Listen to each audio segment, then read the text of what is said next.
Halo semuanya, selamat datang kembali di channel Neronime. Di video kali ini kita akan melanjutkan pembahasan alur cerita seri Gensoki volume 26. Video ini adalah kelanjutan dari video alur cerita sebelumnya. Jadi buat kalian yang belum menonton video sebelumnya, kalian bisa menontonnya terlebih dahulu, agar kalian juga dapat memahami ceritanya dengan lebih baik. Video ini adalah part ketiga atau part terakhir dari pembahasan volume 26. Oke, tanpa berlama-lama lagi, langsung aja kita mulai pembahasannya.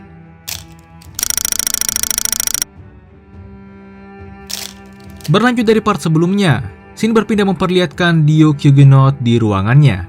Saat ini, ia sedang berbicara dengan seorang gadis bangsawan bernama Elise Brandt. Elise ini adalah teman sekelas Ryo saat di akademi dulu, dan salah satu yang melihat langsung kejadian saat latihan outdoor di akademi. Di sini, Dio Kyugenot menanyai Elise tentang kejadian yang sebenarnya saat latihan outdoor. Awalnya, Elise tentu saja mengatakan seperti kesaksian Stewart, di mana Ryola yang bersalah karena mendorong Stewart sehingga mengenai Flora saat itu. Tapi setelah didesak oleh Dio Kyugenot, Elise akhirnya mengatakan yang sebenarnya, bahwa bukan Ryo, tapi siswa lainlah yang mendorong Stewart saat itu. Justru Ryo adalah orang yang saat itu menolong Flora. Elise menjelaskan bahwa ia terpaksa menyembunyikan fakta itu dan ikut berbohong karena Stewart dan semua orang juga berkata seperti itu. Setelah mendengar semua fakta itu, di sini Dio Kyugenot terlihat sangat kesal. Apalagi setelah mengetahui bahwa orang yang sangat ia butuhkan saat ini, harapan satu-satunya bagi restorasi adalah anak yang ia kambing hitamkan di masa lalu. Dio Kyugenot bingung kenapa Ryo tak berniat balas dendam padanya. Padahal sejauh ini ada banyak kesempatan untuk Ryo bisa balas dendam, tapi ia sama sekali tak melakukannya. Di sini Dio Kyugenot juga menduga kalau Christina dan Flora itu sudah tahu identitas dari Ryo, tapi mereka menyembunyikannya dan berpura-pura seolah tak tahu apa-apa. Dio Kyugenot kemudian memikirkan apa yang harus ia lakukan ke depannya. Sementara itu Shin berpindah ke POV Stewart. Di kamarnya, Stewart terlihat sangat kesal. Ia tak menyangka kalau Ryo yang dulunya selalu ia rendahkan saat ini berhasil naik ke posisi atas bangsawan sebagai kesatria kehormatan kerajaan Galar. Stewart tak terima fakta itu. Stewart berpikir aneh-aneh tentang Ryo. Ia menduga kalau Ryo itu menipu orang-orang dengan menyembunyikan masa lalunya dan menjadi bangsawan di kerajaan Galar. Ia juga menduga kalau Ryo berniat balas dendam padanya. Karena itulah ia mendekati Liselot dan restorasi saat di Amande dulu. Ia juga yakin kalau Ryo lah yang menghabisi Alphonse. Setelah memikirkan itu semua, Stewart pun berniat dan memutuskan untuk menjatuhkan Ryo. Keesokan harinya, Stewart bertemu dengan Duke Gregory sesuai janji mereka di hari sebelumnya. Nah, di sini Stewart menceritakan semua tentang Ryo. Tentunya ia menceritakan sesuai dengan bualannya, bahwa Ryo di masa lalu itu penjahat dan seterusnya. Ia bahkan membuat ceritanya makin dramatis. Kebetulan Duke Gregory juga tak menyukai Ryo. Jadi di sini ia setuju untuk membantu Stewart untuk menjatuhkan Ryo. Mereka kemudian membicarakan rencana untuk menjatuhkan Ryo. Simpelnya karena akses ke mansion Ryo sangat ketat, mereka tak bisa sembarangan untuk masuk. Jadi pertama-tama mereka akan mengawasi area mansion dan mencari celah ketika Ryo sedang keluar. Saat ada celah, maka mereka akan langsung beraksi. Stewart setuju dengan rencana itu dan berterima kasih pada Duke Gregory karena telah mau mendukung rencananya untuk menjatuhkan Ryo.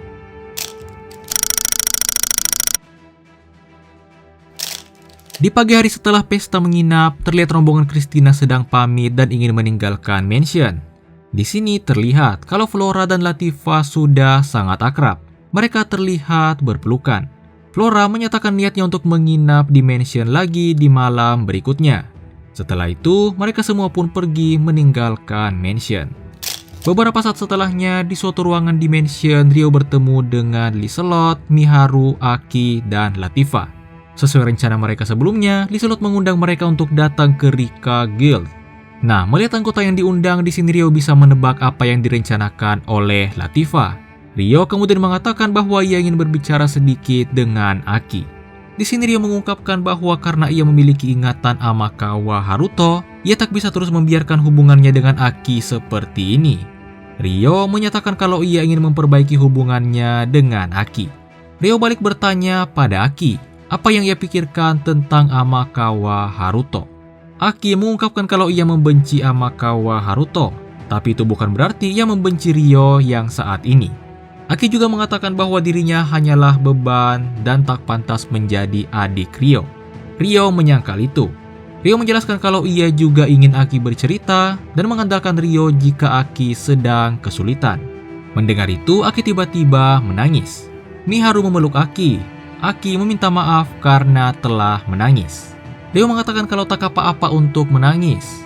Nah, dari scene ini bisa kita simpulkan kalau hubungan Ryo dan Aki itu udah membaik. Sementara itu di sini Latifah bertanya apakah Aki ingin dianggap adik oleh Ryo.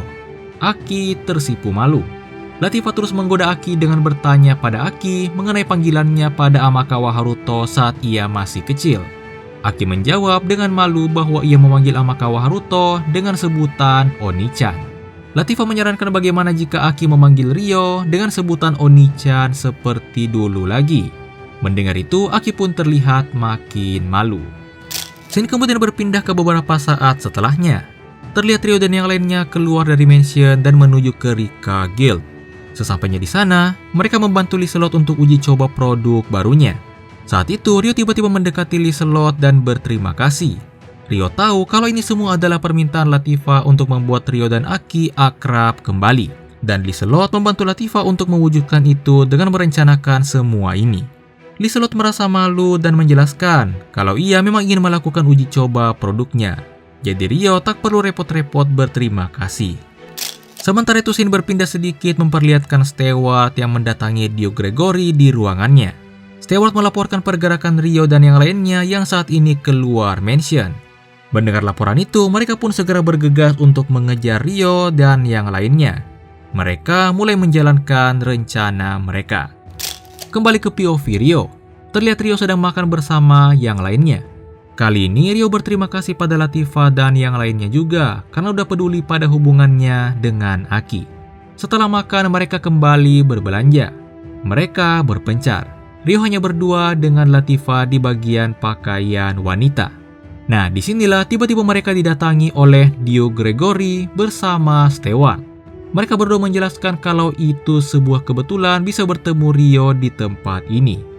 Ryo langsung mengerti bahwa mereka pasti memiliki tujuan jahat karena tak mungkin pertemuan ini adalah suatu kebetulan. Mau apa orang seperti Dio Gregory dan Stewart di bagian pakaian wanita seperti ini? Ryo merasakan firasat buruk. Ia segera menyembunyikan Latifah di belakangnya. Latifah juga segera menunduk dan bersembunyi. Dio Gregory dan Stewart melihat aksi Latifah dan bilang kalau adik Ryo ini kurang ajar. Bukannya menyapa pada bangsawan sepertinya, namun malah bersembunyi. Mereka mendekati Latifah. Trauma Latifah jadi kambuh. Ia teringat kembali saat ia masih dijadikan budak dan disiksa oleh Stewart. Saat itu Liselot juga datang. Ia segera menyadari kalau telah terjadi keributan. Sementara itu Stewart juga akhirnya melihat Latifah dan ia merasa mengenalnya. Setelah beberapa detik mengingat-ingat, akhirnya Stewart pun menyadarinya kalau yang ada di hadapannya ini adalah Latifah, mantan budaknya di masa lalu. Sementara itu, kita berpindah sedikit ke POV Dio Huguenot. Dio Huguenot saat ini terlihat mendatangi Christina dan ingin berbicara berdua dengannya. Di sini, Dio Huguenot mengatakan bahwa ia ingin membicarakan mengenai Ryo yang pernah ia kambing hitamkan di masa lalu. Dio Huguenot ingin mengakui dosa-dosanya. Tapi saat ia baru ingin menjelaskan, tiba-tiba ada kabar mendesak bahwa mereka dipanggil oleh Raja Francois. Suatu keributan sepertinya baru saja telah terjadi. Christina dan Dio Huguenot pun menunda pembicaraan mereka, lalu segera memenuhi panggilan Raja Francois.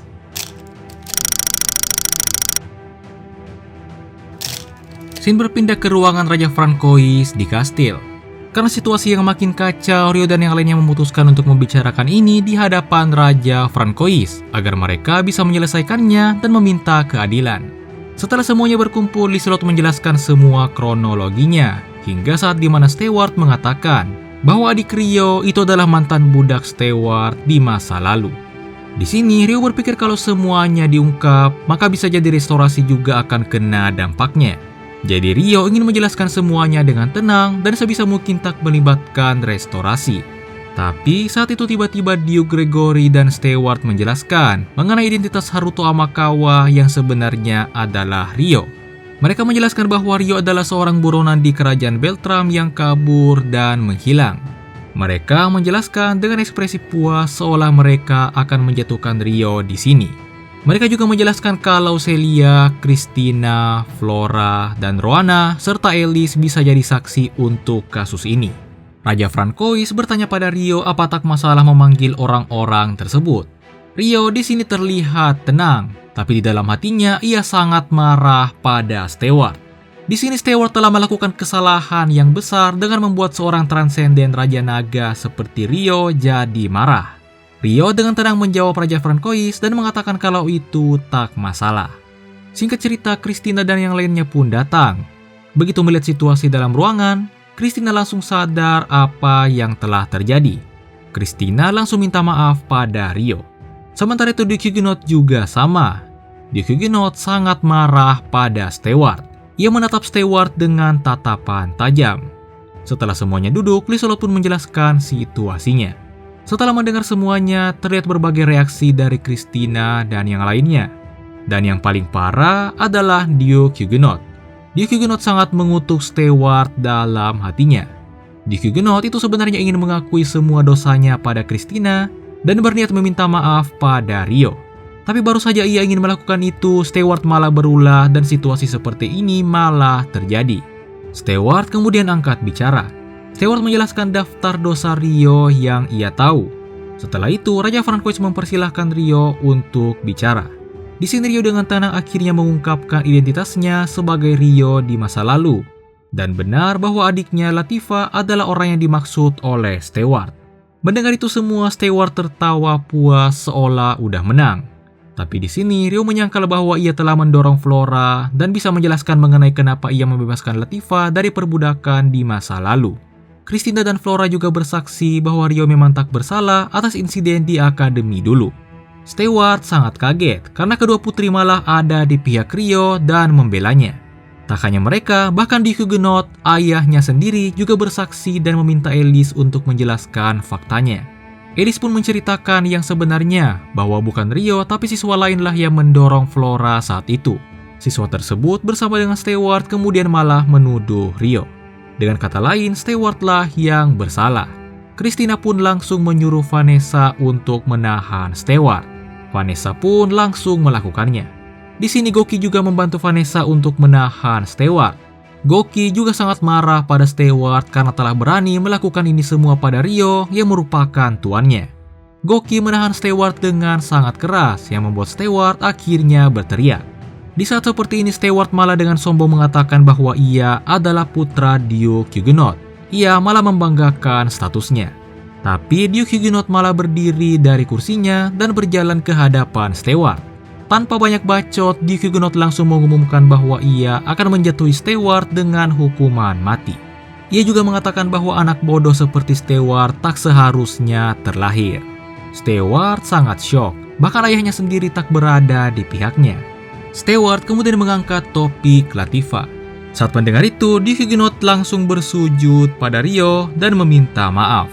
Duke Huguenot benar-benar mengakui kesalahannya. Stewart makin syok. Ia tak menyangka ayahnya akan sujud dan minta maaf pada Rio. Di sini Christina bingung karena tentunya Christina memang tahu tentang tragedi di akademi, tapi ia tak tahu mengenai Latifah. Rio mengatakan akan menjelaskannya dan meminta Duke Huguenot mengangkat kepalanya. Duke Huguenot yang merasa sangat bersalah, merasa keberatan dan ingin terus bersujud seperti itu. Tapi di sini Raja Francois juga menyuruhnya untuk mengangkat kepalanya. Rio pun menjelaskan semuanya, bahwa ia saat itu tahu akan dituduh, jadi ia hanya pamit dengan Celia dan segera meninggalkan Beltram. Lalu saat di jalan ia bertemu dengan Latifah dan menjelaskan alasan ia membebaskan Latifah. Duke Huguenot kemudian mengakui dosanya bahwa memang ialah yang mengirim Latifah untuk menghabisi Rio.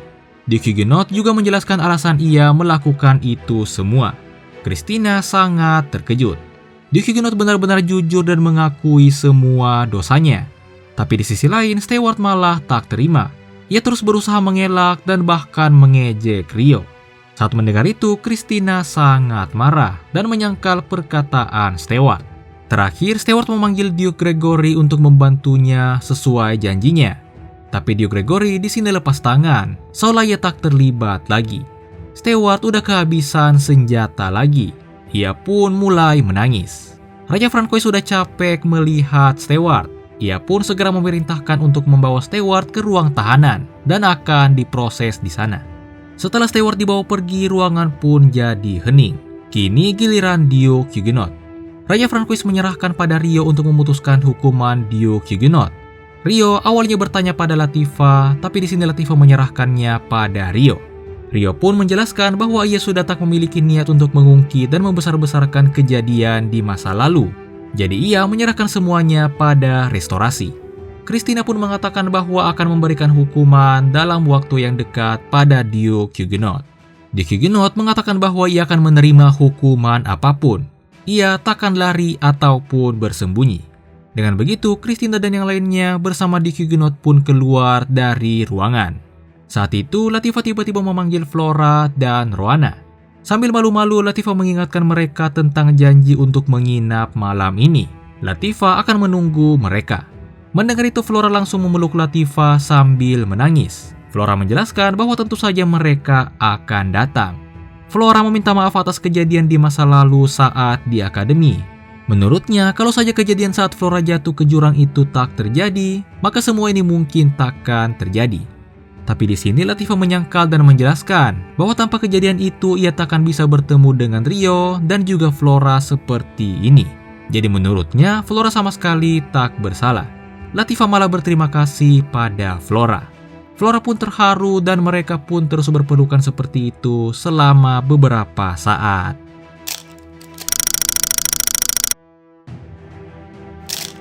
Sesuai perjanjian, pesta menginap diadakan di malam hari itu.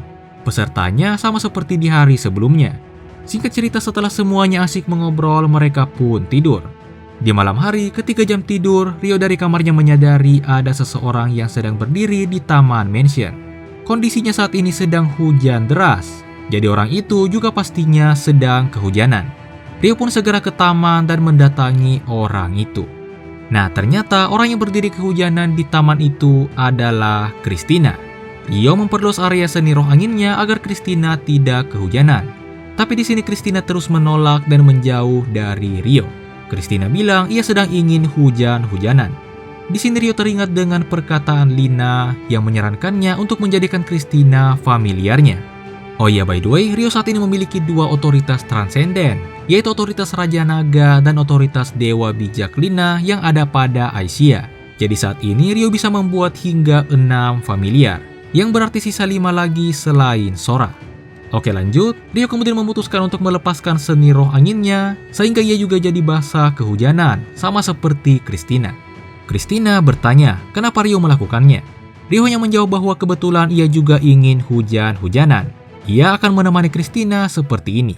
Di sini Rio terus menanyai Christina apa yang sebenarnya telah terjadi. Rio tahu Christina ini sedang dalam masalah, dan ia sangat ingin membantunya. Awalnya, Christina merasa tak pantas untuk menerima bantuan Rio. Tapi di sini Rio meyakinkannya bahwa Rio ingin jika Christina itu mengandalkannya. Singkatnya, Christina akhirnya menerima kebaikan Rio, lalu menjelaskan kalau ia takut dan ragu dalam mengambil keputusan yang melibatkan masa depan. Apalagi ini adalah masa depan dari restorasi. Christina ingin agar Rio memberinya keberanian. Rio bingung bagaimana cara ia memberikan keberanian pada Christina. Christina mengatakan bahwa ia yang akan mengambilnya sendiri. Setelah itu, Christina tiba-tiba memeluk Rio. Rio tentunya terkejut. Rio merasakan tubuh Christina yang basah sedikit gemetaran karena kedinginan.